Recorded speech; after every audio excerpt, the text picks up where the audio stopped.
I'm 6 years old, and all I can think about is getting the pink Barbie Corvette. I need $5 more. Luckily for me, it's Easter, and I know that my dad always hides one coveted $5 egg. I also know the best egg is the hardest to find. This year, I'm ready. Before long, I spot it right in the middle of my sweet 70s swing set pole. You know, the one that runs along the entire top of the set. I scramble to get the ladder and the yardstick and duct tape it to a broom handle. I fish it into the pipe and I shove that egg hard. It flies out the other side, and by the time it hits the ground, I'm waiting above it like an expectant father. The egg cracks open, and inside is the very opposite of my grand prize. Instead, a perfectly formed dog turd rolls out. I burst into loud hysterics. At the same time, my father explodes with laughter. I run as fast as I can to my room, but he's not far behind. It's time for one of his talks. Honey, it was clear that you already learned the important life lesson. The harder you work, the better the payoff. So, it was time that you learn another valuable lesson. Sometimes, no matter how hard you work, you just end up with shit.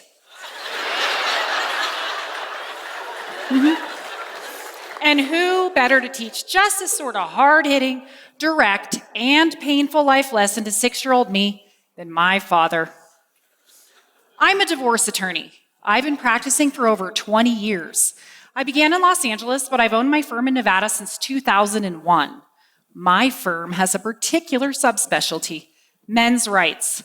My 9 female employees and I specifically represent men in divorce and custody battles. And guess who runs the business end of my law firm? My father.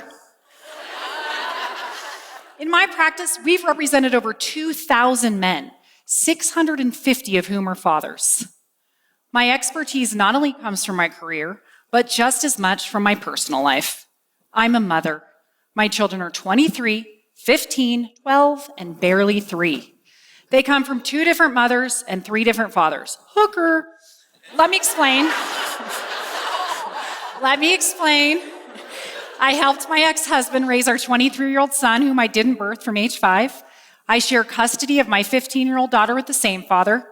My 12-year-old son sadly lost his father to suicide when he was just 7, and my 3-year-old is being raised at home with his father and me. I literally live my work every day. So, what has 20 years of representing men in family law while living my own reality show as a wife, mother, and daughter taught me about fatherhood? Allow me, if you will, to start with the second thing I learned about fatherhood. Men parent differently than women, big surprise. But their influence is crucial in the development of their children. Do you know any mom in the world who would put dog shit in an Easter egg? Okay, maybe that's a good thing. Let me better demonstrate this point from my legal experience. When getting my father clients ready for court, I prepare them for this kind of interrogation. Who's your children's doctor or dentist? What's the name of your school principal or even their teacher? What grades did they get on their last report card? 9 times out of 10, they miss the majority of these questions. Seriously, does this mean they don't care or love their children as much? I bet it makes you wonder. But please hold your judgment. Here are the questions that my father clients can easily answer.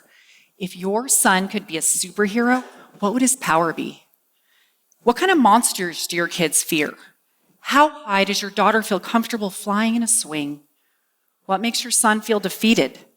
Yet, in my experience cross-examining hundreds of mothers in family court, these are the harder questions for them.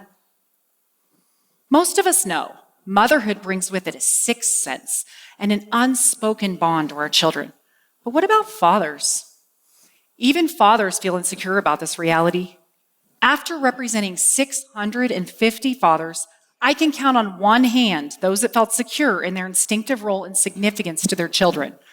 What's interesting is my anecdotal legal experience suggests otherwise. In 20 years of practice, I've had over 100 men take a paternity test, like Jerry Springer. Seriously, do you know how many were wrong in predicting their biological relation to the child? 2. This shocked me and taught me my third lesson. Fathers, too, have a genetic bond and instinct about their children from infancy. Forget where you are for a moment, seriously, and close your eyes. I'd like to ask you to feel. Think about your childhood. Picture your father, his smiling eyes, his strong hands. Hear his deep voice. What did you love about your dad? Did he throw you high into the air? Teach you to ride a bike? Carry you home when you got hurt? Push you when you tried to give up? What did it feel like to have a daddy? Secure, fun, challenging? Now, go back in your memories and erase your father from every scene. This is what the other 40% of people's childhoods look like. Just under half the people listening to me, including my own 12-year-old son, felt sad, angry, or blank during the peak of your joy while playing along. Eye-opening, isn't it?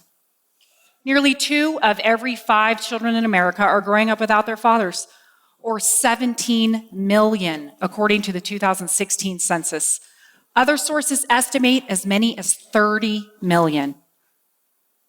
In 2011, I joined the board for a local charity called Nevada Youth Empowerment Project, or ENYEP.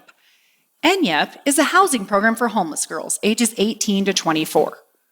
As board president of this small charity, I've been closely involved and gotten to know the girls and their tragic stories over the years. Hundreds of otherwise homeless girls have come through our program. Their backgrounds and what they have endured would haunt you. Do you know the one thing all of these girls have in common? They all come from fatherless homes. Sadly, these girls aren't the exception. They're the rule. My fourth lesson about fatherhood came from the data. According to the Center for Disease Control, children from fatherless homes account for 90% of all homeless and runaway kids, 71% of high school dropouts, and 63% of youth suicides. While you listen to me speak, you have to be wondering, what makes fathers so crucial? Honestly, the answer is complex and better explored by psychologists. What I can tell you is that the data unequivocally tells us fathers are vital, and yet laws and society undervalue their importance, making it harder for them to be in their children's lives. Even fathers underrate their own value. I know this data upsets a lot of mothers, me included.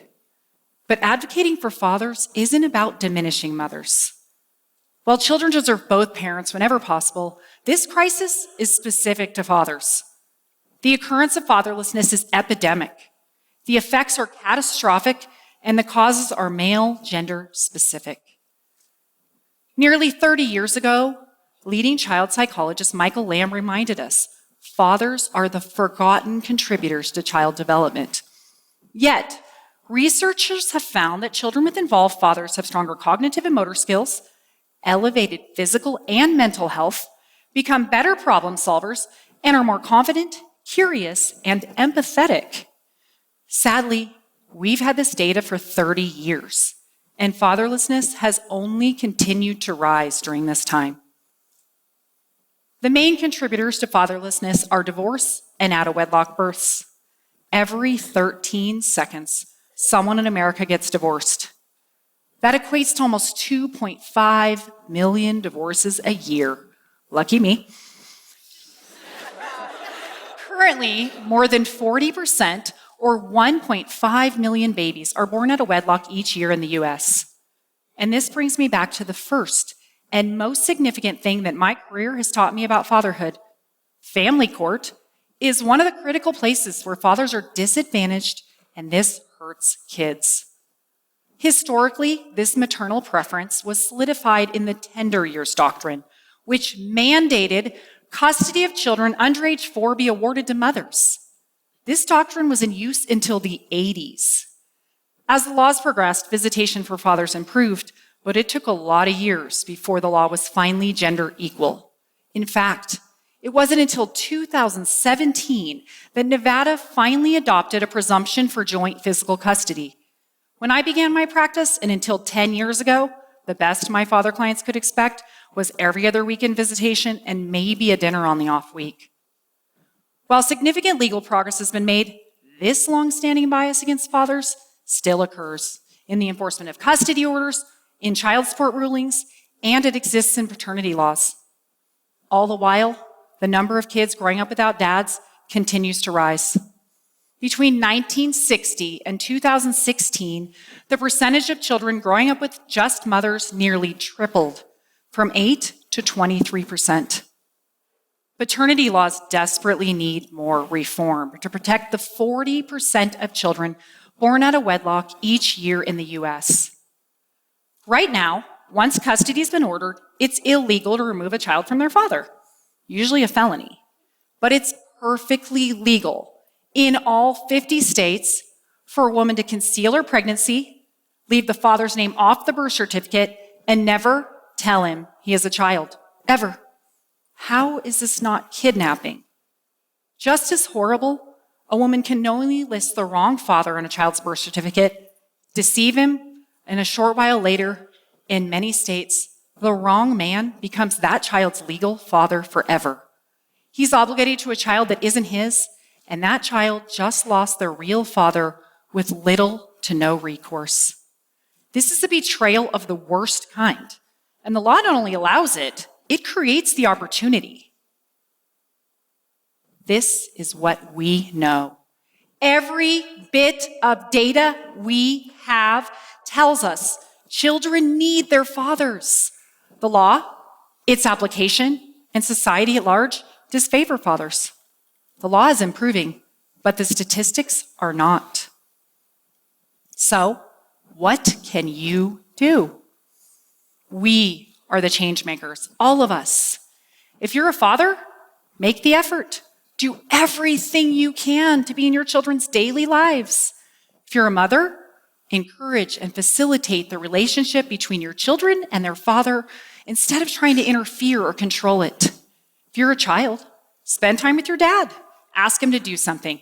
Seek his advice and guidance. If you're an employer, grant the fathers you employ the ability to be at their children's events, to help in their schools, to take sick days to care for their kids. If you work in the legal field, help us continue to progress, change the laws, and ensure that they're enforced to protect fathers and their children. The importance of this pursuit cannot be overstated. The fate of nearly half of America's children depends on it. I'd like to close by asking all of you to do one final thing. Please stand if you are able, or raise your hand. I'm serious, please. If you grew up without a father, if you raised or raising a child without a father, or if you were a father who's been separated from your child. Now, look around. The people really affected by fatherlessness. Really, look. Those of you standing and raising your hands aren't numbers. You're real, living, and feeling humans. You're the children scarred by fatherlessness. Now let me tell you who can't stand. The 1,000 fatherless children who were murdered last year. The 3,000 fatherless children who died from drugs. The 3,200 fatherless children who committed suicide last year. And the 14,000 fatherless children who were incarcerated. Everyone, please stand for them and do everything you can to help the remaining 17 million fatherless children avoid these fates. Thank you.